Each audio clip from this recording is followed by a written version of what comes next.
Mi nombre es Kevin Sebastián Espinsegovia, perteneciente a la Universidad de las Fuerzas Armadas de ESPE, NRC 7839, Electrónica y Automatización. Yo les voy a hablar acerca de la ley de Coulomb. Primero les voy a hablar un poco acerca de lo que es materia y carga eléctrica. Cualquiera que sea su forma, la materia está constituida por las mismas entidades básicas, los átomos. Estos a su vez están formados por partículas elementales, portadas de carga eléctrica. Estas son los protones, que se sitúan en el núcleo del átomo. En ellos reside la carga positiva.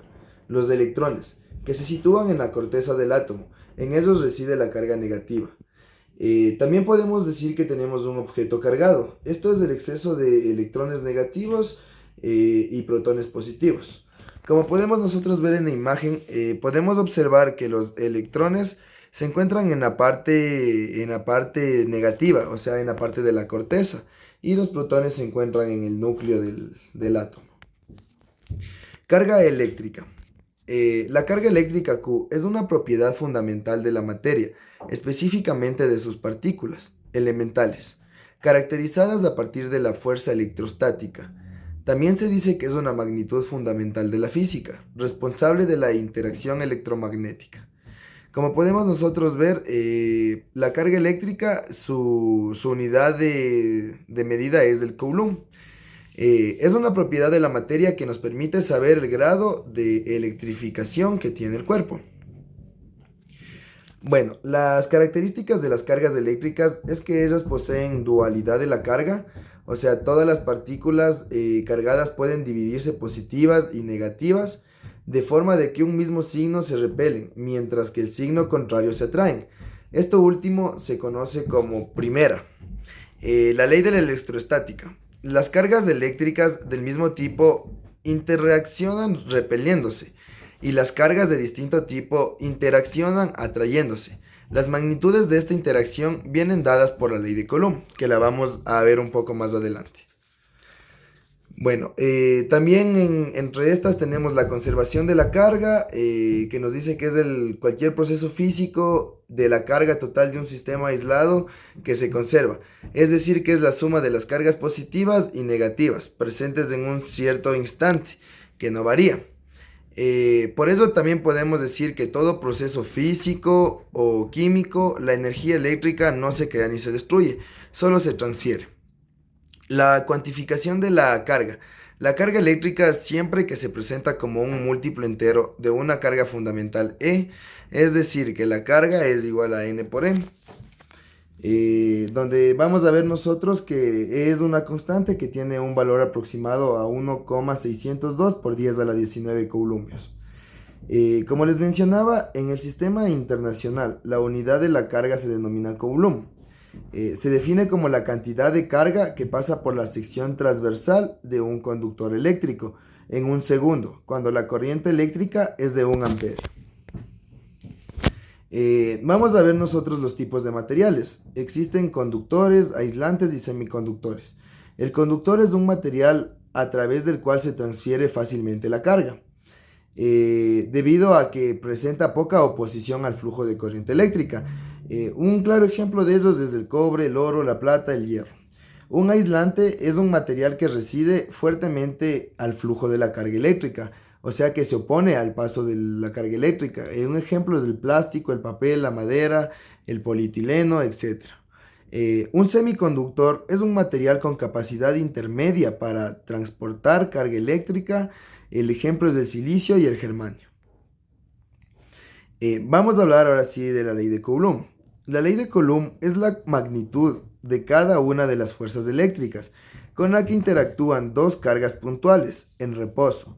Es directamente proporcional al producto de la magnitud de ambas cargas e inversamente proporcional al cuadrado de la distancia que las separa y tiene la dirección de la línea que las une. La fuerza es de repulsión si las cargas son de igual signo y de atracción si son de signo contrario. Para entender esto un poco más adelante tendremos una simulación acerca de esto. Como nosotros podemos ver, nos dice que cuando dos cargas son del mismo signo, ellas se van a repeler, o sea, van a separarse. y que cuando son de diferente signo, estas se van a atraer, o sea, se van a sumar. Por lo cual denotamos la fórmula de la fuerza 1 es igual a la fuerza 2, el módulo de la fuerza 1 es igual al módulo de la fuerza 2, el cual es igual a la constante E por la carga 1 por la carga 2 sobre la distancia que lo separa al cuadrado. La ley de Coulomb. Como los había mencionado, tenemos aquí nuestra fórmula, que Fe es la fuerza de Newton, donde K es una constante que depende del medio en el vacío, que corresponde aproximadamente a 1 por 10 a la 9. K1 es la carga 1, K2 es la carga 2 y R es la distancia en metros que los separa. En la siguiente imagen, en la siguiente imagen ilustramos la definición de la ley de Coulomb. Por ejemplo, si tenemos dos cargas puntuales igual a un Coulomb separados en R metros en el vacío, entonces nosotros podemos ver que en estas cargas, dependiendo del signo, nosotros podríamos tener una fuerza de atracción y una fuerza de repulsión. Entonces tendremos que considerar que se aplica cargas puntuales en la ley de Coulomb. Tendríamos que considerar que se aplican cargas puntuales, la fuerza eléctrica es una magnitud vectorial, por lo tanto hay que considerar suma de vectores. La ley de Coulomb o fuerza de Coulomb establece el valor de una fuerza electrostática. Bueno, la fuerza de atracción o gravitatoria entre dos cuerpos es directamente proporcional al producto de sus masas e inversamente proporcional al cuadrado de la distancia que los separa. Matemáticamente podremos expresar de la siguiente manera, como tenemos la fórmula a continuación, en donde G es la constante de gravitación universal, que tenemos un valor de 6.67 por 10 a la menos 11 newtons por metro al cuadrado sobre kilogramos al cuadrado. M mayúscula y M son masas de los cuerpos que se interrelacionan. R es la distancia que los separa y UR es el vector unitario que se expresa la dirección de actuación de fuerzas. Vamos a hablar de otras constantes que nos podrían ayudar en este tema, como es la permitividad del vacío, que se define de la siguiente manera. Podríamos ocupar para encontrar K, que es 1 sobre 4pi por la permitividad del vacío. El valor de la permitividad del vacío es 8,85 por 10 a la menos 12 columbios al cuadrado sobre newton metro al cuadrado. Si en el medio que se encuentran las cargas es distinto al vacío, se comprueba que la fuerza eléctrica es K veces menor. De esta forma se define la permitividad del medio como E es igual a K E sub 0, siendo la constante dieléctrica del medio.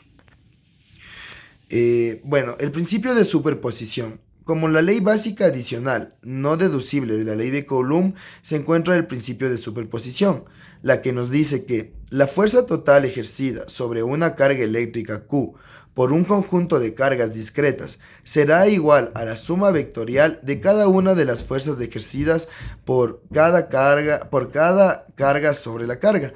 Como podemos ver en el gráfico de las fuerzas, que deberíamos sumar vectorialmente lo que son sus cargas.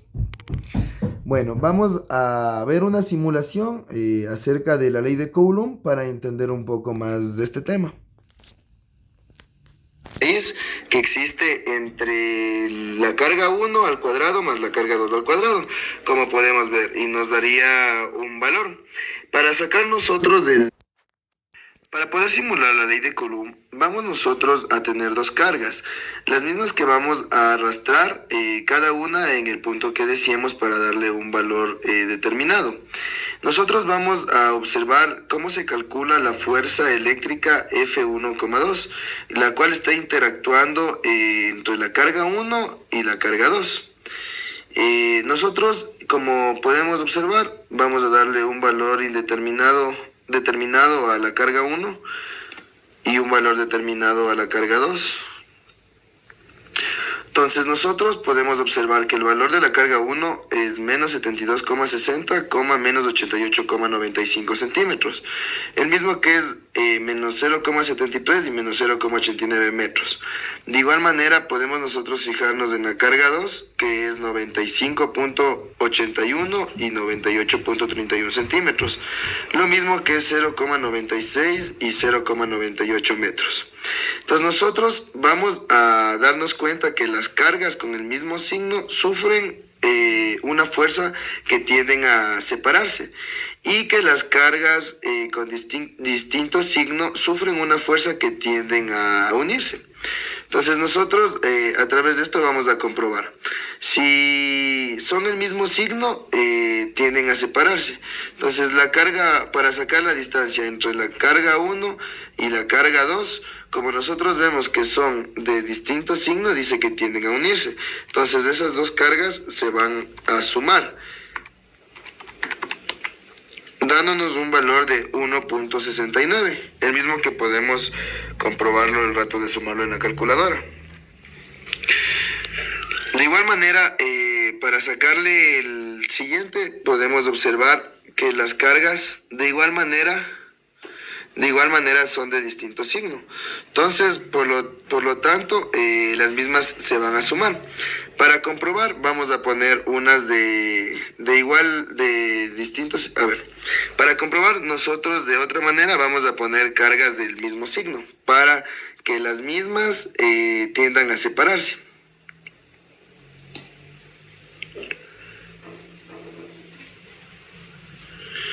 Ya, entonces, como nosotros podemos ver, ahí tendríamos en la parte del menos 0,89 y menos 0,81 cargas del mismo signo. Por lo tanto, estas ya no se sumarían, sino estas se restarían. ¿Cómo lo podríamos comprobar aquí en la calculadora? 0,8.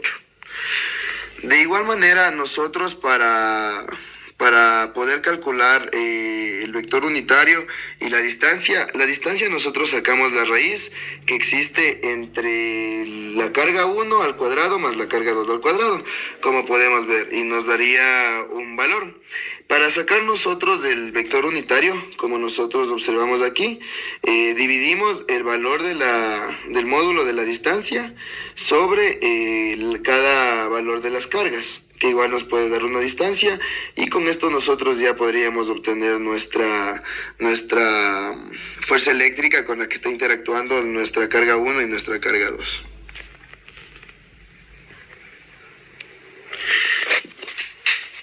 Bueno, muchas gracias, esa ha sido mi exposición.